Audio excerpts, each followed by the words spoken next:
Here is something happening to Toyota owners right now, tonight, while they sleep. The onboard computer in your vehicle is running a secret test that you were never told about. A test so sensitive it can detect a vapor leak smaller than the tip of a ballpoint pen, and when it finds even the faintest trace of failure, it unleashes a cascade of dashboard warnings so terrifying that most people reach for their phone and call their dealership before sunrise. The check engine light blazes orange. The track off indicator glows cold and white. The VSC light stares back at you like an accusation. Three lights, all at once, all driven by the same computer system, all designed to tell you one thing: something is catastrophically wrong. And by the time you pull into that dealership parking lot, someone in a service bay is already calculating how much your fear is worth to them. The number they hand you is not small. It is not a number that invites negotiation. They will pull a code from your computer, most commonly P455, a gross EVAP leak detected, and they will tell you with complete confidence that your charcoal canister has failed. They will say the internal carbon bed has crumbled, that a major vapor line has cracked, that the fuel tank needs to come down for a full inspection. The quote that follows lands somewhere between $1,200 and $1,600, and the way they deliver it makes you feel as though you have absolutely no choice. You are looking at heavy line labor, they will explain. You are looking at a critical emissions component buried deep in the underbody of your vehicle. You nod because the words sound authoritative and the dashboard is still screaming at you, and you have no idea what you are about to discover. The canister is fine. The vapor lines are intact. The fuel tank does not need to move an inch. What failed is a rubber ring, roughly the diameter of a large coin, seated inside the rim of your gas cap that costs $3 and takes less than 60 seconds to replace with your bare hands. That is the secret. That is the repair. And the distance between that $3 ring and that $1,600 quote is not an accident of complexity. It is a business model, and it has been running quietly on the fear and confusion of Toyota owners for over 20 years. To understand why this deception works so perfectly, and why it is so difficult to detect without knowing exactly what to look for, you need to go back to the late 1990s. The United States Environmental Protection Agency had grown increasingly alarmed by the volume of raw hydrocarbon vapors escaping from vehicle fuel systems into open air. Gasoline does not simply sit still inside a tank. It evaporates continuously, producing vapors that, when released without capture, contribute directly to ground-level ozone formation and smog. The old passive venting systems use simple filters and open canister designs. The new regulations, codified under increasingly strict tailpipe and evaporative emission standards throughout the 1990s and fully enforced by the early 2000s, demanded something far more sophisticated. Toyota's engineers, widely regarded as among the most precise automotive engineers on the planet, responded with a system of remarkable elegance. They designed what became known as the Evaporative Emission Control System, or EVAP, built around a charcoal canister mounted near the fuel tank in the rear underbody of the vehicle. This canister is packed with activated carbon, a material with a surface area so vast that a single gram contains the equivalent of several tennis courts worth of microscopic pores. Raw fuel vapors rising from the tank travel through a dedicated vapor hose into this canister, where the carbon molecules trap and hold them rather than releasing them into the atmosphere. When the engine runs, a purge valve opens and the stored vapors are drawn into the intake manifold, burned as part of normal combustion. It is a closed loop, it is genuinely effective, and in the vast majority of Toyota vehicles on the road today, it is working exactly as intended. But Toyota did not stop at passive capture. The federal regulations also demanded active monitoring, meaning the system had to test itself, not just during driving, but at rest. This is where the story becomes extraordinary, and where the diagnostic illusion begins to take shape. Modern Toyota vehicles run what engineers call an EVAP monitor, and one version of this test, commonly called the intrusive monitor, executes automatically during specific ambient temperature and barometric pressure conditions, often in the quiet hours after you park and the engine has fully cooled. During this test, the system seals the entire fuel vapor circuit from the tank all the way up through the filler neck to the underside of the gas cap. A small electric pump pressurizes the sealed system to a precise and very low pressure level. The computer then holds that pressure and watches the reading over a timed interval. If the pressure holds steady, the circuit is sealed, and the system passes. If the pressure drops, even slightly, the computer interprets that drop as a leak somewhere inside the sealed circuit. A drop large enough triggers the P455 code, gross EVAP leak detected, and the terrifying light cascade begins. Here is the mechanical truth that the repair industry is counting on you to never understand. That sealed circuit includes the gas cap. The gas cap is not a separate external component that exists outside the EVAP system. It is the outermost seal of the entire pressurized circuit, and it maintains that seal through one single component: a round rubber gasket seated in a shallow groove inside the cap's rim. When that gasket is new, it is pliable, slightly tacky to the touch, and compresses perfectly against the filler neck's mating surface every time you tighten the cap.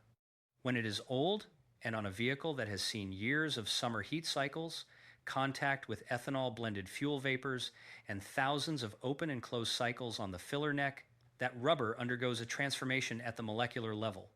Rubber is a polymer, a network of long elastic chains held together by chemical crosslinks that allow the material to stretch, compress, and then recover. Ethanol is an aggressive solvent. Modern fuel blends in the United States contain enough ethanol to accelerate the degradation of rubber compounds that were not originally formulated to resist it, and most gaskets from vehicles produced in the late 1990s and early 2000s were not. Over time, the crosslinks in the polymer network break down.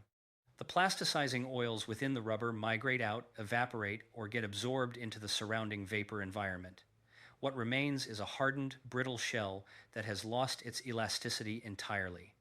It no longer springs back after compression, it flattens under the rim of the cap and stays flat.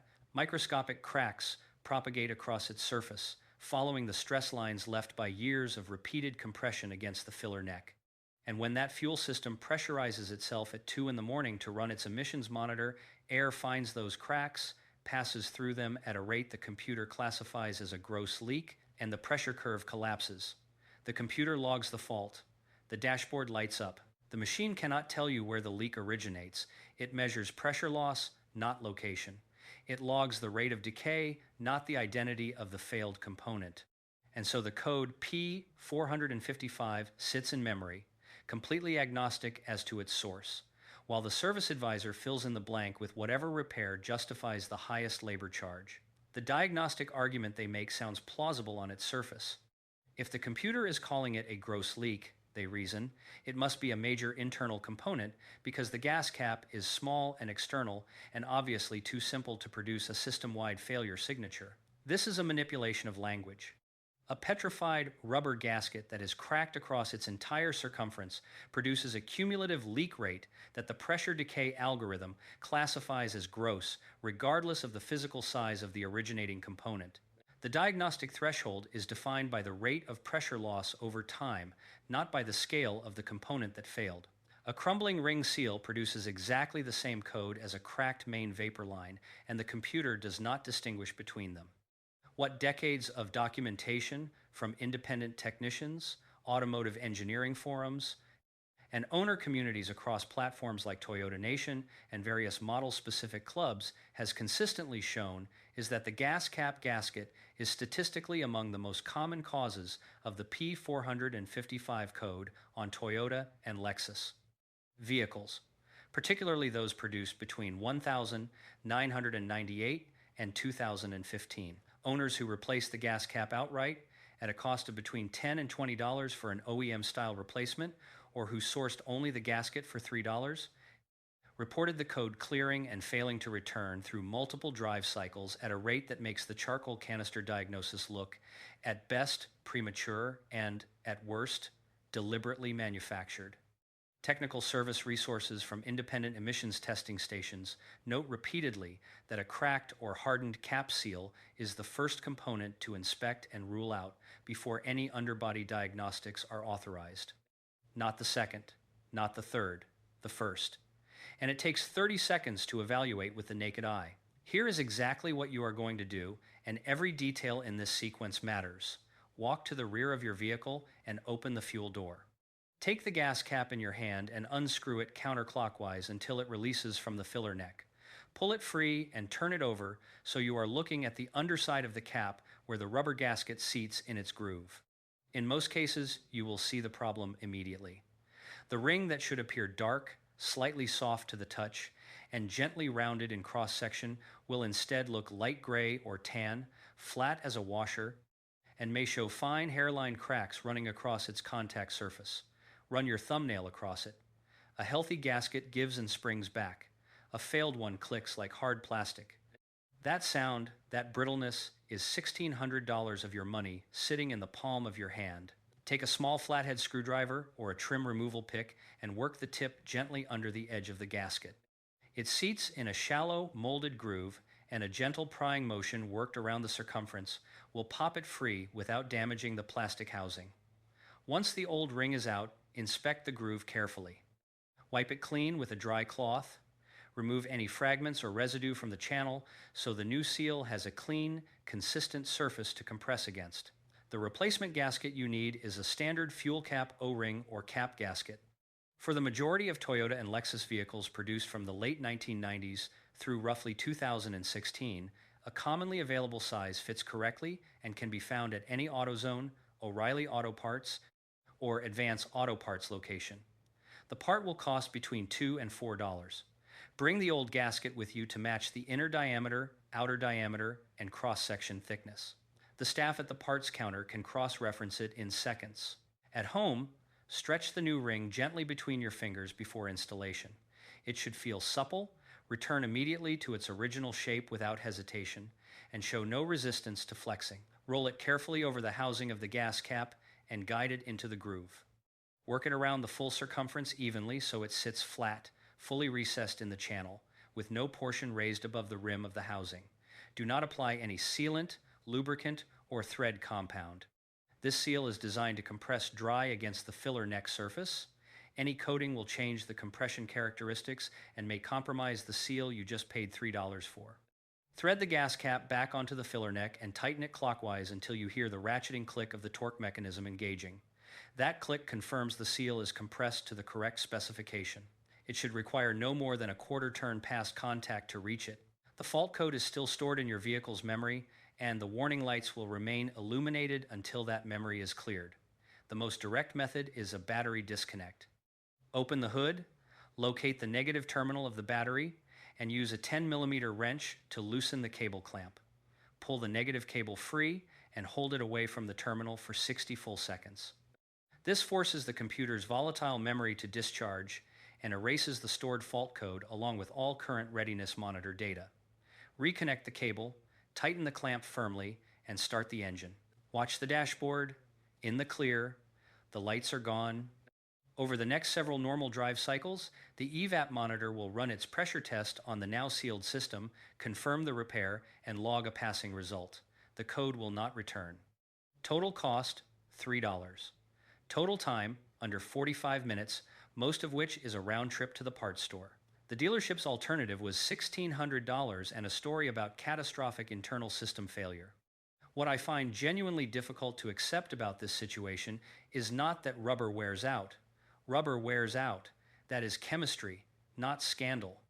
What I find impossible to defend is the decision to skip the 30-second external inspection entirely and proceed directly to an internal diagnostic and teardown quotation. The gas cap gasket is on the surface of the vehicle. It requires no lift. It requires no scan tool beyond reading the code. It requires no specialty equipment, no fuel system smoke machine, no tank depressurization procedure. It costs nothing to inspect with your eyes and your thumbnail. The only structural reason to bypass it and move immediately to a charcoal canister replacement quote is if the labor hours generated by the canister diagnosis are more valuable to the service department than an honest repair is. And the consistency with which independent Toyota owners, across models, across states, and across decades, report receiving the expensive internal diagnosis before anyone ever looked at the gas cap suggests this is not an isolated failure of thoroughness. It is a pattern. It is the expected outcome of a billing structure that rewards ticket size over diagnostic accuracy. Toyota built an honest emissions system. The EVAP architecture is durable, well-engineered, and genuinely effective. The charcoal canisters in these vehicles routinely survive the life of the car under normal use. The system's sensitivity, the same sensitivity mandated by federal regulation to protect the air quality of the communities these cars drive through, has been quietly turned into a weapon against the owners of those cars. A weapon that extracts real money from real people based on a code that points nowhere specific and a gasket that costs $3. Look at the cap, look at the ring. That is where the answer has always been, and the fact that you had to find this out here instead of in that service bay tells you everything you need to know. Share this with every Toyota and Lexus owner you know. The more people who understand what P455 actually measures, the harder it becomes to sustain this kind of diagnostic theater at scale. And if you think this is the only place this pattern exists in your vehicle, stay close, because in the next video, I am going to show you the $38 wheel speed sensor that is being systematically written up as a $1,900 ABS control module failure on high-mileage Camry and Corolla platforms across the country. And the way the computer generates a module fault code from a sensor failure will make your jaw drop in exactly the same way this one just did.